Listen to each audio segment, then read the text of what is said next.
LeBron James, Stephen Curry at D'Angelo Russell, yan ang ating pag-uusapan. Final seconds. Bryant for the win. Bang! LeBron James inaasahan naman na makakasama bilang starter sa Team USA dito sa paparating na 2024 Paris Olympics. Naayon pa sa mga report ni Joe Barden ng The Athletic ay malabo daw na maglaro si LeBron ng coming off the bench sa Team USA. Inaasahan nga ito na maglalaro bilang power forward.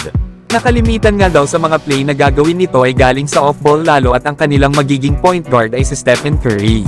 Na bagamat 39 years old na raw itong si LeBron James, ay nananatili pa rin daw ito na best player sa buong mundo.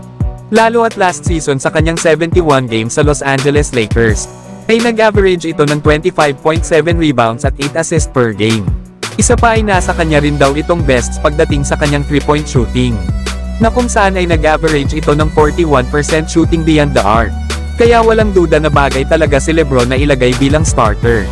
Alam naman natin kung gaano ito katalino at kalakas sa loob ng court.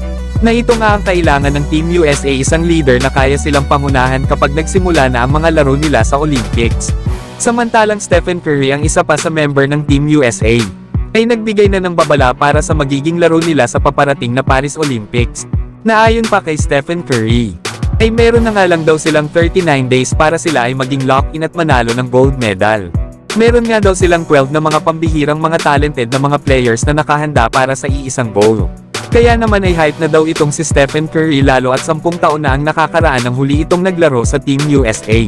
At ito nga ay noong 2014 pa. Sa ngayon ay 36 years old na si Stephen Curry. Pero ang kanyang laro ay wala pa ring kupas, na kung saan ay tinulungan nga niya ang Team USA noon na manalo ng 2 gold medal. Kaya kung usapang experience lang ay meron na itong si Curry sa mga international games. Na ngayon nga lang natin makikita na magiging magkakampi itong sila LeBron James, Kevin Durant at Stephen Curry sa iisang kupunan at ito nga ay sa Team USA. Kaya asahan natin na grabe ang ipapakita nilang performance sa darating na Paris Olympics ngayong 2024. Samantalang Lakers, malapit nang matrade itong si D'Angelo Russell papuntang Brooklyn Nets.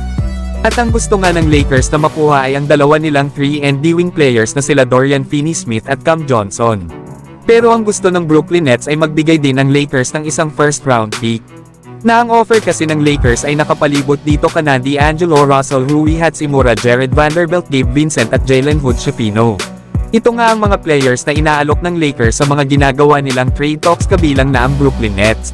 Alam naman natin na gusto ng Brooklyn na ibalik ang dati nilang all-star guard na si D'Angelo Russell.